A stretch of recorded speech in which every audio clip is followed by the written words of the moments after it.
un nume, Andrei Cristian mă numesc. Și ceva firesc, am învățat să plâng înainte să învăț să zâmbesc. E și normal, nu? Dar asta până crești. Eu nu prea știam ce înseamnă să zâmbești. Că tata țipa, hai gata, ce plângi atât? Eram copil, nu ai fi vrut să-ți dau și bani împrumut? Era nasol, că îi plăcea ca mult să bea. Credea că îl calma, îl relaxa, sau asta îmi spunea.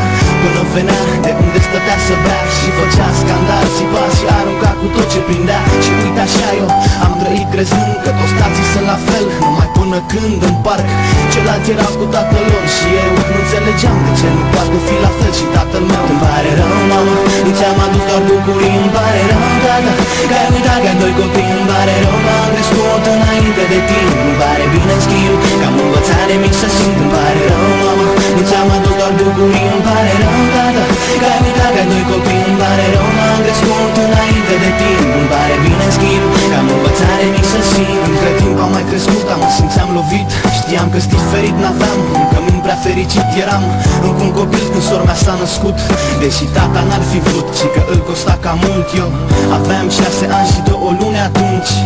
Sor mă, până să zâmbești o să înveți să plângi. Dar nu-i nimic, e normal, așa credeam. Când eram copil era ușor să zbor peste toți când visam. Și trezeam și era nasol de tot, că l-auzeam pe tata cum intra în casă tot beat mort și era scandal. Și știam că tot ce mă alină era gândul că poate într-o zi n-o să mai vină. Nu e normal, îmi pare rău, dar tată, eu n-am tată. E doar un tip ce-a locuit cu noi odată.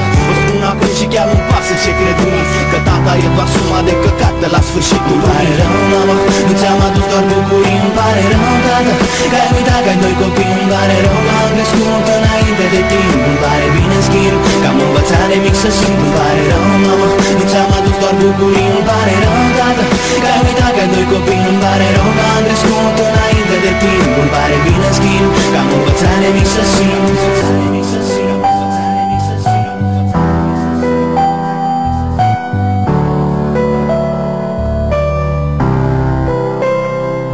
Îmi pare rău, mamă, nu ți-am adus doar bucurii. Îmi pare rău, tata, că ai uitat că ai doi copii. Îmi pare rău că am crescut înainte de timp. Îmi pare bine, în schimb, că am învățat de mic să simt. Îmi pare rău, mamă, nu ți-am adus doar bucurii. Îmi pare rău, tata, că ai uitat că ai doi copii.